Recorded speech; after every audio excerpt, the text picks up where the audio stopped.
अस्सलाम वालेकुम वरहमतुल्लाहि वबरकातुहू। नाज़रीन हज़रात, मैं आपके साथ आपका मेज़बान अब्दुल वाजिद और आप देख रहे हैं तस्नीम टीवी। सुप्रीम कोर्ट ने पीर को समाजवादी पार्टी के लीडर आज़म खान के बेटे अब्दुल्ला आज़म खान के 2017 में 25 साल से कम उम्र के होने की वजह से असम्बली की रुकनीत मनसूख करने के खिलाफ दायर की गई अपील को खारिज कर दिया है।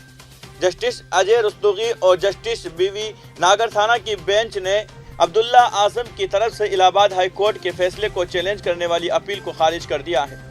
अदालत उज़्मा ने अपील को मुस्तरद करते हुए कहा कि 16 दिसंबर 2019 के हाई कोर्ट के फैसले में कोई वाज़ेह गलती नहीं थी, क्योंकि हाई कोर्ट ने रिकॉर्ड पर दस्तयाब तमाम दस्तावेजी सबूतों और जुबानी शवाहिद का जायजा लिया था।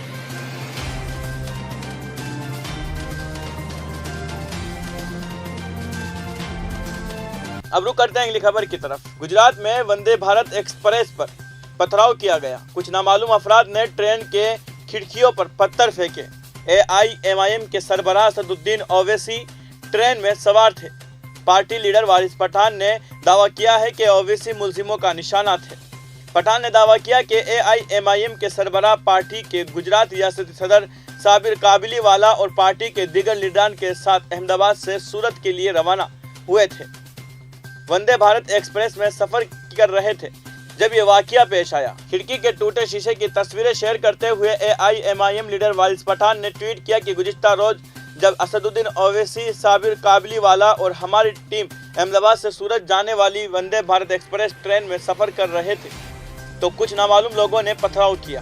कल हम लोग अहमदाबाद में थे, जलसा किए।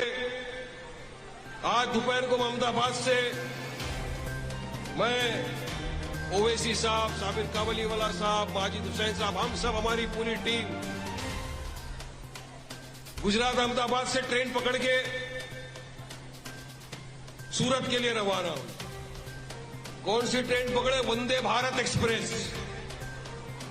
अरे मोदी जी, ये क्या हो रहा है? कभी वंदे भारत के सामने जानवर आ जाते हैं। और सुनिए, आज सूरत पहुंचने को 22 से 25 किलोमीटर बाकी था, क्योंकि वो वंदे भारत में स्क्रीन लगाया हुआ है, उसमें दिखता है कितना किलोमीटर बाकी है, कब सूरत में पहुंचने वाली है ट्रेन।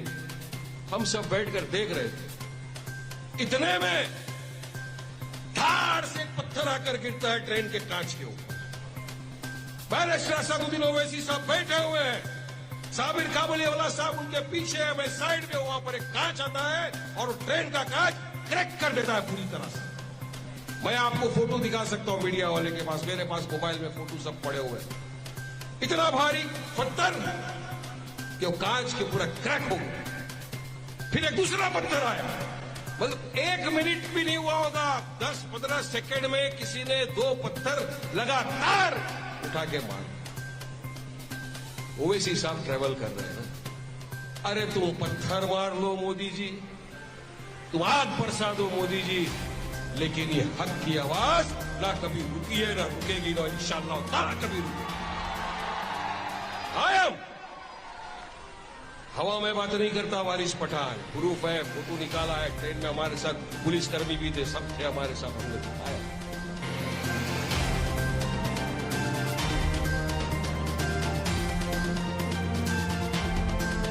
अब रुक करते हैं अगली खबर की तरफ। बेंगलोर कोर्ट ने अपने हुक्म में कांग्रेस के ट्विटर हैंडल और उसके भारत जोड़ो यात्रा को ब्लॉक करने का हुक्म दिया है। दरअसल कांग्रेस के खिलाफ कॉपीराइट एक्ट के तहत शिकायत दर्ज की गई थी। फिल्म KGF के बनाने वालों ने इल्जाम लगाया था कि उनकी फिल्म के गानों का इस्तेमाल कांग्रेस की जानिब से भारत जोड़ो यात्रा के तैयार करदा मार्केट वीडियोस में किया गया था। अब अदालत ने भी इस मामले में अपना हुक्म दे दिया है। कहा गया है कि दरखास्त गुजार की जानिब से CD के जरिए साबित किया गया है कि उसका असल वर्जन कुछ मामूली तब्दीलियों के साथ इस्तेमाल किया गया है। अदालत ने भी इस बात पर जोर दिया है कि इस किस्म की मार्केटिंग वीडियोस पायरेसी को बदल देती है। इसी वजह से हुक्मनामे में वाज़ेह तौर पर कहा गया है कि जिन वीडियोस में ये गाने इस्तेमाल किए गए हैं उन्हें कांग्रेस और भारत जोड़ो यात्रा दोनों के ट्विटर हैंडल से हटा दिया जाए। साथ ही दोनों के ट्विटर हैंडल को भी ब्लॉक कर देने का हुक्म दिया गया है। अदालत के फैसले पर कांग्रेस का रद्द-ए-अमल भी आया है। उन्होंने कहा है कि हमारे पास इस अदालती कार्रवाई के बारे में कोई मालूमात नहीं है। हमें अभी तक ऑर्डर की कोई कॉपी भी मौसूल नहीं हुई है। हर कानूनी तरीका इस्तेमाल किया जाएगा।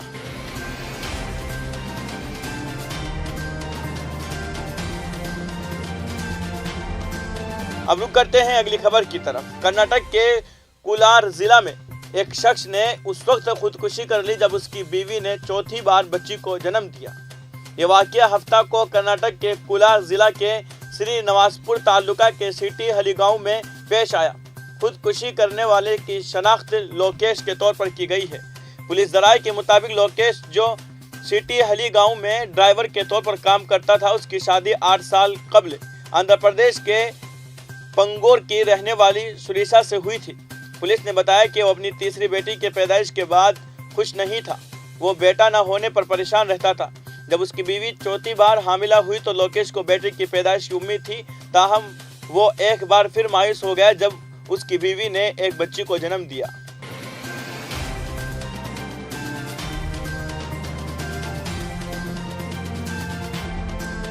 अब रुक करते हैं अगली खबर की तरफ। श्रीलंका के एक रुकने पार्लियामेंट ने कर्जों में डूबे मुल्क के लिए साबिक सदर और वजीर आजम महिंदा राजापक्से पर जोर दिया है कि वो सियासत छोड़ दे।